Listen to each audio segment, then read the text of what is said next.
Hey y'all, so this is a little lesson about minor 2-5-1 progressions and a really nice exercise to begin voicing them in a piano, which is great for solo piano and just for understanding how these chords fit together. So what's a 2-5-1? If you're anything like me, you've studied major 2-5-1s a lot, which would be, if we're in the key of C major, starting on the second note of the scale, D, building a chord, D minor, 5, which would be G major, and to 1. And in jazz, we have a lot of voicing to kind of make it a little more interesting. But that's your basics of a 2-5-1. This happens again and again in jazz music, in gospel music, particularly black gospel music, and in even pop music. There's a lot of songs on the radio that are still today. I'm blanking on when I just heard one on the radio. It was a pop tune. I'm like, oh, okay, right on. There was just a simple 2-5-1. You still hear this stuff today.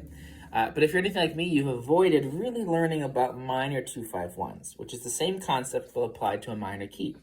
So really how I think of a minor 2-5-1 is actually 7-3-6. And you'll see in the sheet music example that I drew out, it's 7, the 7th note of the scale, and C major would be B, right? 1, 2, 3, 4, 5, 6, 7. And then the 3 would be E, and then the 6 would be A. We count that, right? So we have our root notes are B, E,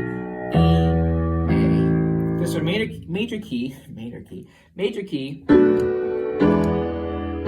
hear something like that, right? That's a major 2-5-1 in A major. But we're in A minor.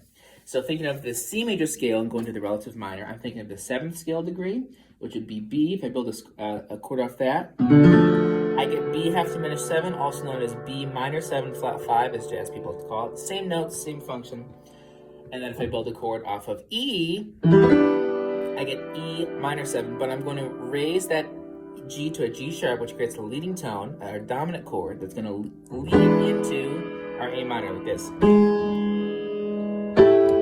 Right, hear that? So that's my 6th chord, A minor. So we have a basic function of B half diminished 7, E dominant 7 to A minor, or A minor 9. So how I'm particularly voicing this chord up here is I have in the left hand a 10th, B to D. Now I have kind of small hands.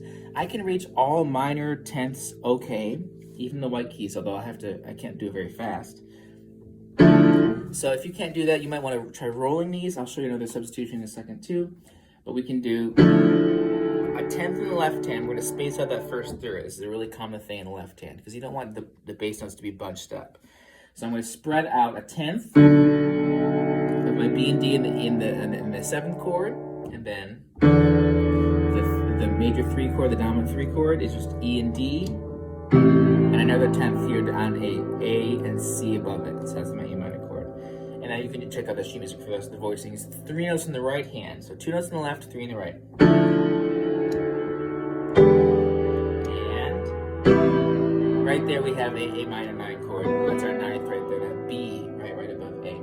So this is really cool. And this melody, again, this progression and this particular melody pops up again and again in black gospel music. I've heard it in many records now. This specific rhythm here. Little 5-note scale on A minor.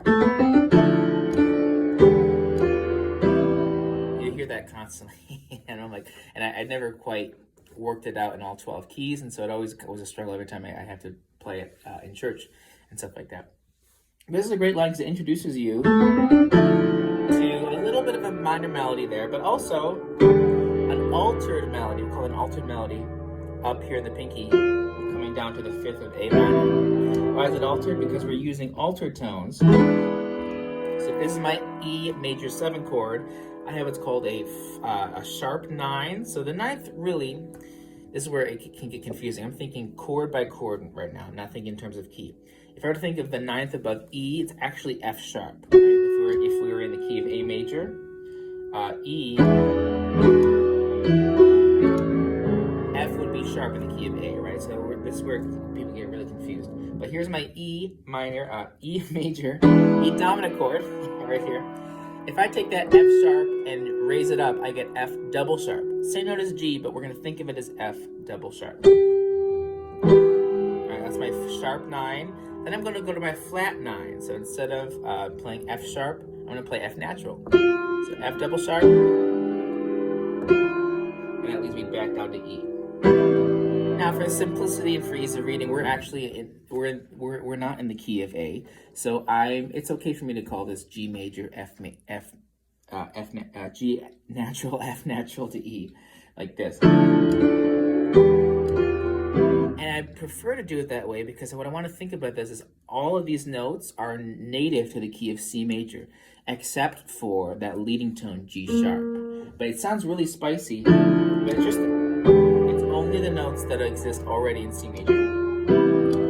Again, I just like to think of that as being a relative to a major key. So think of that as a 7, 3, 6. But again, we call that a minor 2, 5, 1 because the function's the same. We're just adding.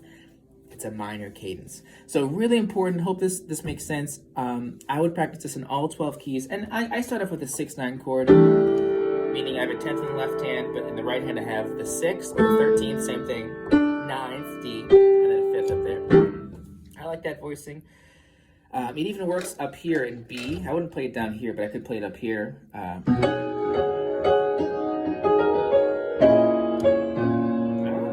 Maybe I can't. It's getting a little bit high, but with that root note, it sounds balanced. I mean, it might not be good to play with the bass player way up high necessarily, but it sounds really nice. What else was I going to say? Again, this pops up again and again in gospel music and jazz music and even pop music. So if you know your major 2-5-1s, you got to know your minor 2-5-1s. And I'll be doing another video where I add on to this exercise with a major 2-5-1, where we resolve back to C. And it's a really, really good thing to get in all your hands. And in other videos, I'll be talking about different fingering choices. So with this example, I want to do the exact same fingering in every single key. I'm going to do a 5-finger scale with my thumb. My thumb is on F here. And I'm doing 3 notes in the left hand, or 3 notes in the right hand, 2 notes in the left hand, all the way through. It doesn't matter what key. If I'm in the key of F, same thing.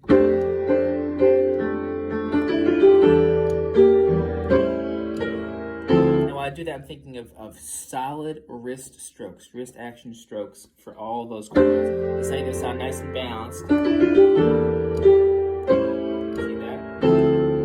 And then I want to also practice it with forearm action for those power chords. I have both actions equalized.